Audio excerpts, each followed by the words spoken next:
Ingin berkongsi dengan ada kempen penurunan harga yang dilancarkan semalam 1 Mac di Pahang. Dan meskipun telah pun berlaku sedikit kenaikan pada harga petrol dan diesel, namun kempen ini tetap akan diteruskan dengan usaha sama daripada pelbagai pihak, termasuklah jenama-jenama besar yang telah pun menunjukkan komitmen tinggi dalam pada untuk menurunkan harga barang masing-masing. Dan menurut Menteri Perdagangan Dalam Negeri, Koperasi dan Kepenggunaan sendiri, yang berhormat Datuk Seri Hassan Malik, harga petrol bukanlah satu-satunya faktor yang menentukan naik ataupun turun harga barang di pasaran. Dan menurut beliau lagi, kenaikan barangan adalah sesuatu yang berlaku di mana-mana sahaja di dunia.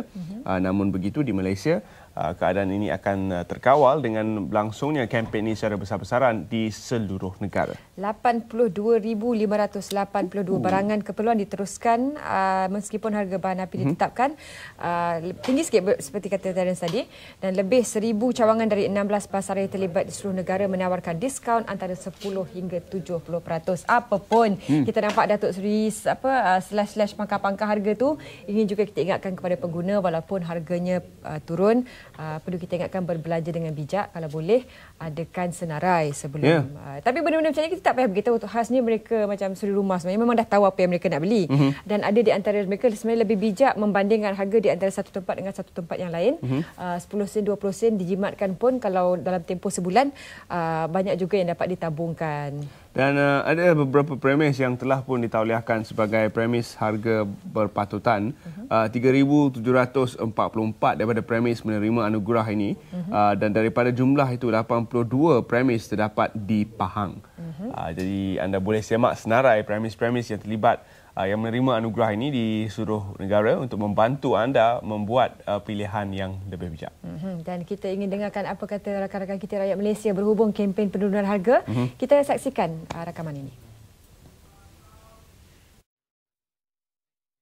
Saya lega lah kan, sebab yalah kos sara hidup pun tinggi kan. Tapi bila dia buat macam ni, saya boleh beli warna apa, ni kan semua barang-barang keperluan harian. Jadi bila harga dia buat serendah macam ni, saya rasa senang nak membeli, tak terasa terbeban sangat. Jadi amat bersyukur sangatlah. Tapi kalau boleh dia panjangkan lagi, dia jarakkan lagi masa tu, lagi baguslah saya rasa.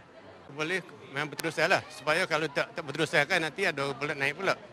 Sekarang ni minyak dah turun tapi harga tak turun barang.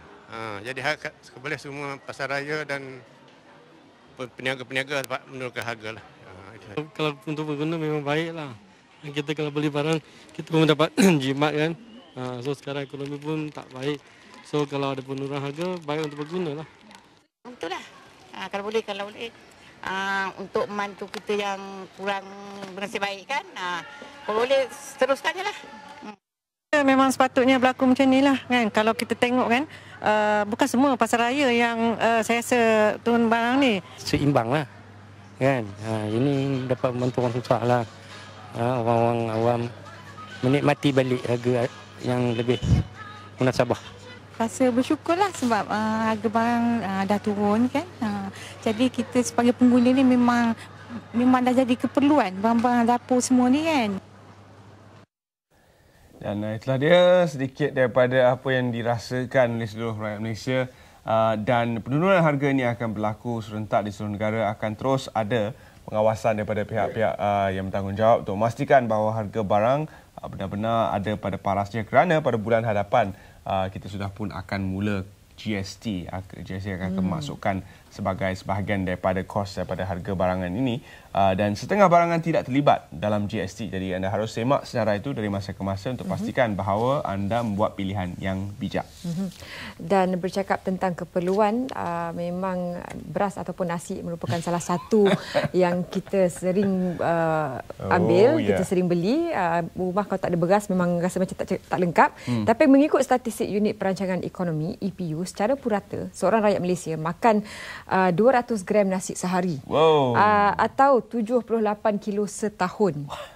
Dan kenapa kita bangkitkan soal statistik beras dan padi ini? Kerana dalam Selamat Pagi Malaysia pagi ini juga akan kita bincangkan tentang benih baru padi yang dikatakan dapat bertahan dalam suasana kemarau. Kita pun telah mewawarkan kepada para penonton baru-baru ini tentang cuaca panas yang melanda negara kita dan apa kesannya secara keseluruhan, bukan saja kepada kesihatan, malah kepada produktiviti hasil pertanian.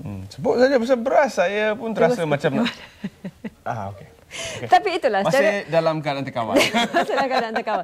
Secara realistiknya, bagaimana boleh kita kurangkan 200 gram nasi ini bila mana dalam menu rakyat Malaysia dari nasi lemak, nasi kerabu, nasi dagang, nasi daun pisang masuk ke tengah hari dan malam. Jadi sejauh mana sebenarnya kesanggupan kita untuk mengurangkan pengambilan nasi dan bagaimana penjimatan ini dapat mengurangkan juga kebergantungan import kita pada negara di luar. Tapi apapun, apabila kita stres, kita mungkin akan makan lebih.